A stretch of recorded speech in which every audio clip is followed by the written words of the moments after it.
নিরামিষ মানেই যে খিচুড়ি খেতে হবে তা কিন্তু না। খিচুড়ির অপশানেও কিন্তু অনেক কিছু পাওয়া যায়। আবার যারা ডায়েট করে তারা কিন্তু এই জিনিসটা খুব বেশি খায়।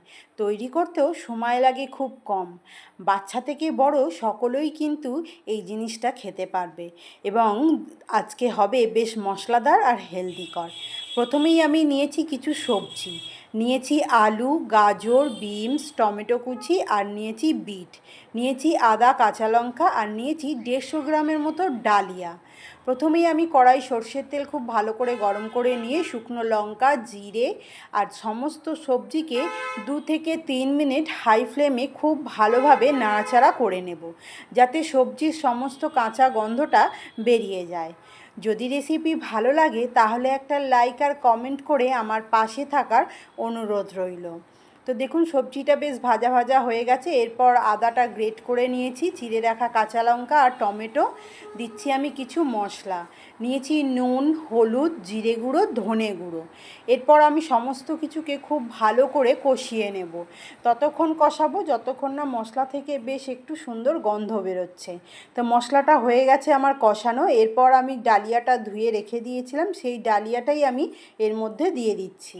ডালিয়াটা দিয়ে আমি আবারও 2 মিনিটের জন্য নাড়াচাড়া করে নেব। সবজির সঙ্গে ডালিয়াটা যাতে খুব ভালোভাবে মাখামাখি হয়ে যায় ঠিক ততক্ষণই নাড়াচাড়া করে নেব। নাড়াচাড়া করে নিয়ে আমি পরিমাণ মতো জল দিয়ে খুব ভালো করে ঘেঁটে নিয়ে এটাকে ফোটার জন্য ছেড়ে দেব। যতক্ষণ সবজিটা না সেদ্ধ হবে ঠিক ততক্ষণই আমরা ফুটিয়ে নেব। এরপর এটা খাওয়ার জন্য আমি একটু গোল গোল চাকা চাকা বেগুন আর গোল গোল বড় বড় করে আলু কেটে নিয়েছি। এটা অপশানাল, ভালো না লাগলে স্কিপ করে যেতে পারেন। আমি এটাকে ধুয়ে খুব ভালো করে পরিষ্কার করে নিয়ে নুন আর হলুদ মাখিয়ে 5 মিনিটের জন্য রেখে দেব। আর 5 মিনিট পর কড়াই সাদা তেল ভালো করে গরম করে নিয়ে আমি এগুলোকে ভেজে তুলে নেব।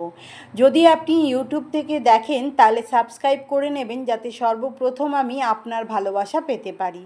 যদি আপনি ফেসবুক থেকে দেখেন তাহলে ফলো করে নেবেন, যাতে সর্বপ্রথম আমি আপনার কাছে পৌঁছাতে পারি। কথা বলতে বলতে বেগুনগুলো হয়ে গেছে ভাজা, আর ওই তেলেই আমরা ভেজে নেব আলুগুলোকে। আলু যতক্ষণে ভাজা হবে ততক্ষণে আমরা বাকি খিচুড়িটা করে নেব। ডালিয়াটা বাচ্চা থেকে বড় সকলেই খেতে পারবে, তবে ঝালটা যদি নিজেদের স্বাদ অনুসারে দেওয়া হয় তাহলে বাচ্চা বড় সকলেই খাবে।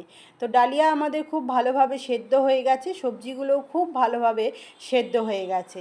এরপর আমি দিয়ে দেব ওপর থেকে একটু গরম মশলা গুঁড়ো। যদি গরম মশলা পছন্দ না হয় তাহলে এখানে ভাজা মশলাও দেয়া যায়, সেটাও বেশ ভালো লাগে। আর একটু স্বাদ বাড়ানোর জন্য দিয়ে দিলাম ওপর থেকে একটু ঘি। সার্ভ করে নিয়েছি আজকের ডালিয়া। আবারও দেখা হবে নতুন একটা রেসিপির সঙ্গে। টাটা।